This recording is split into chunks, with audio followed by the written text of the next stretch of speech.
It's Star Ladder Star Series Fall 2025. We're back in action. And some other one that I'm looking at right now, Raalz, he's in action at the same time. Oh, yes. Good to see you back. Thank you. Welcome back. Yeah. And you're on 9 right now.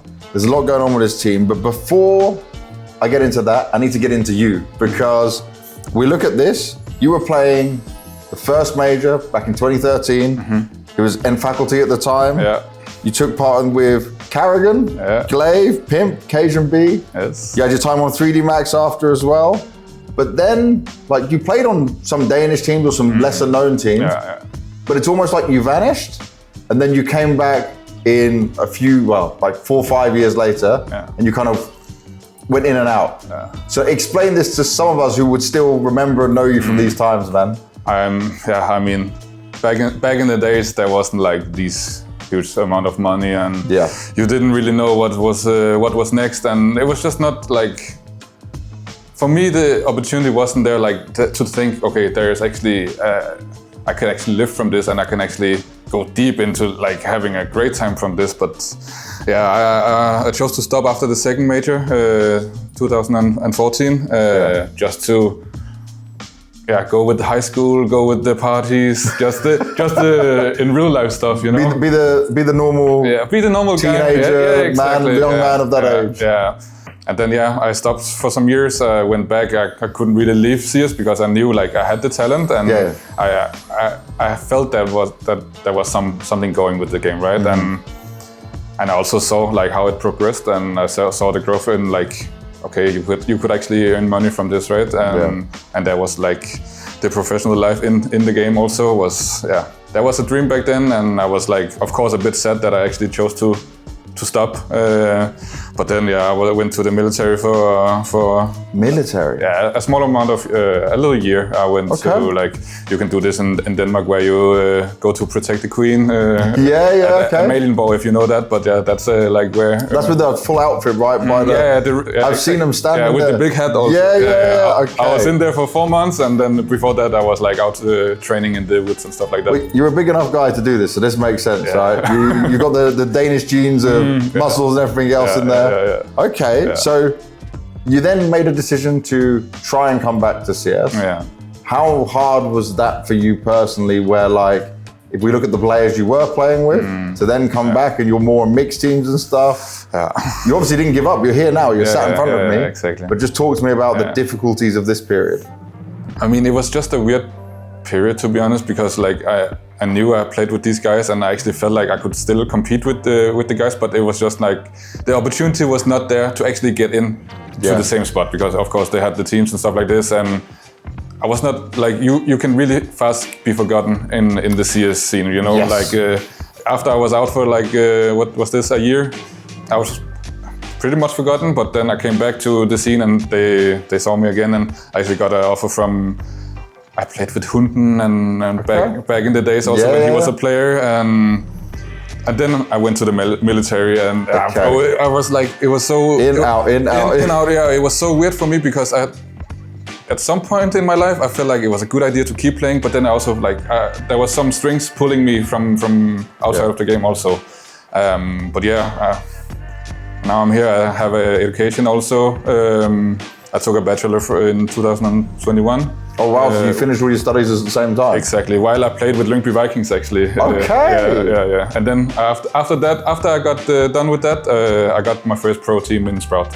So Sprout, after all that years, how old were you when you took the Sprout job with my years? What is that, 28? No, it was later.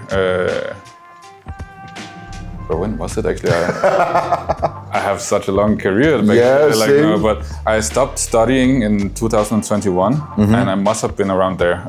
I got involved in Sprout, So then you got Sprout, now things have moved forward. So let's get on to another crazy situation you're dealing with when you're in 9.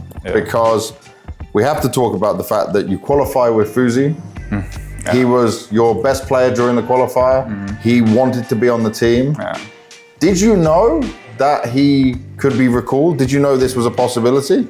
We didn't know, but we knew there was something behind the scenes that was a bit odd, you know? Like there was something about it, because we could also feel it on Fuszey that he didn't feel like of course, he kind of tried to hide it a bit, that there was some stuff behind the scenes, but you can also feel on him that there was actually something ongoing. And it was a bit weird situation because suddenly he just getting recalled from Wildcard, right? And we couldn't do anything about it. Like, you're just stuck, aren't you? Yeah, we're just stuck on it, But it's like, he wanted to stay with you guys. He's made that very clear publicly. You guys wanted to keep him. Yes. And then you're dealt this rough hand where he's taken away from you. So how do you then deal with that as a team? Because you started to build on something. Yes. You were doing like good results, I would say, right? I can see you're trending upwards, we would say. So then how did you handle that? Was it just like a one day he's gone and then? To be honest, we played with Mantuu. Like Mantuu is with us here at Starladder, but we played with him before Fuszey also. While he was at OG. I don't know if we loaned him, but that's whatever. But we played with him in also Glitch, the open LAN in Sweden, and we actually practiced a lot with him also. So we had some stuff with him. So it was not because we went from one player to zero completely. We had some stuff, but for sure, Fuszey and Mantuu is completely different players. So for me as IGL, I need to like really figure out how can I use him compared to use. But it was it's weird, but that's how it is. Something you have to deal with. But now you have Modo standing in. You even played some officials just recently with him. Now you've just told me you had previous time with him as well. How ready are you with him compared to what you were with Fuszey? Of course, we cannot be as ready because we tried to really play around Fuszey also, like because he was we thought that he could actually stay with us and stuff like this. So we actually wanted to build the team around him also with the stuff we had. But if we're as ready, I wouldn't say we're as ready, but we are, of course, like the last couple of days, last couple of weeks, we really tried to involve Mantuu in everything we had with Fuszey, sorry. But of course it's hard because we have limit of time. But I would say we have really been good in practice, and we have been saying a lot in theory. We have really going through everything almost again, just to get it into our heads again, what we actually used back in the days, what we have now. So I think we're really prepared for this tournament, and And in terms of being prepared for the tournament, this is a really important tournament for you guys. Yes, it is. Being on LAN, there's good teams here overall, right? So does this feel a strange situation for you to come into because you're maybe not as ready as you want to be? And how are you managing that? I would say it's a bit weird because, of course, the AWP situation. But again, we didn't have Fuszey for a long time. So we're kind of used to... You're just juggling. Yeah, we're used to juggling the AWPs around, but of course it's not the best scenario. But I would say we have been really good at actually preparing ourselves for this coming. So, of course we could have been better prepared if we had just one player all the time, but it's just how it is, and then we just have to take it one step at a time. But I would say we're fully prepared. That's a good way of doing it. Now, between yourself and Farvan, there's a lot of experience on this team to help some of the younger players. So how are you guys trying to use that? Also probably paired with Barry at the same time? I would say me and Barry and Ponchek, who is the assistant coach also, we are really dealing with a lot of like the theory stuff and just the theory crafting, just in general, how we can use the different players. Of course, Faven also comes in with some background and with a lot of games in his hands, but he's more of a player where he uses it for his own advantage, I would say, because he's so ice cold and he can just deal with whatever comes to him, right? And Faven is just an amazing player. I've been playing with him since Sprout actually. When I joined, he was also there in 2021. So I know what he's capable of, and I know what kind of player he is. What is going on is that, of course, we need to implement everything we have, and that's also what I said about the theory. Is the last couple of days we talked about what can we use with these players, what can we not use, and it's just going through everything again. And I would say like Barry is really on hand with a lot of stuff, and he's doing a really good and great job behind the scenes because, of course, you don't see everything he's doing, right? It's mostly through me and through the calls I'm doing and stuff like this. But I would say like he's a big part of what we're doing in Nine for sure. And the reuniting of you and Barry, because looking back at this history, you played with him when he was a player, right? Yeah. On Ambush and Jordan's Money Crew. Yeah. How much had he changed since like the playing times to the Barry we have now? Because the Barry we have now has been even on non-Danish teams, more international teams. He's been praised by a lot of players as being a very good coach. Yeah, I mean, actually I played with Barry in 1.6 also. Wow, okay.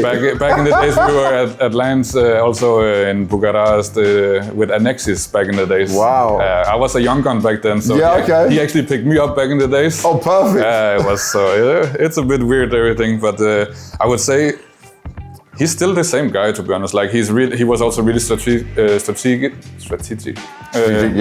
Back in the days when he was the caller, there was no coaches back then because he never really was a player on the bigger team, so there was not coaches in his teams. So he was always like the playing coach or whatever you want to say. Like and he was already really like loud and clear what he wanted to do back then. Of course.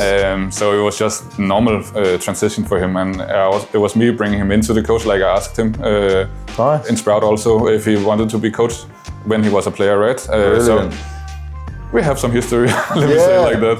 But obviously, if you're asking him back then to come in, and he's still your coach now, are you guys very aligned on the vision and what you want to see in the game? Yeah, I would say so. Like for me, I wasn't like the IGL. Like back in the days, I was more just of a rifler and getting the good position and stuff like this in Copenhagen Flames and Lyngby Vikings and stuff like this. But I made myself IGL, I would say, in Sprout when Barry actually came into the team.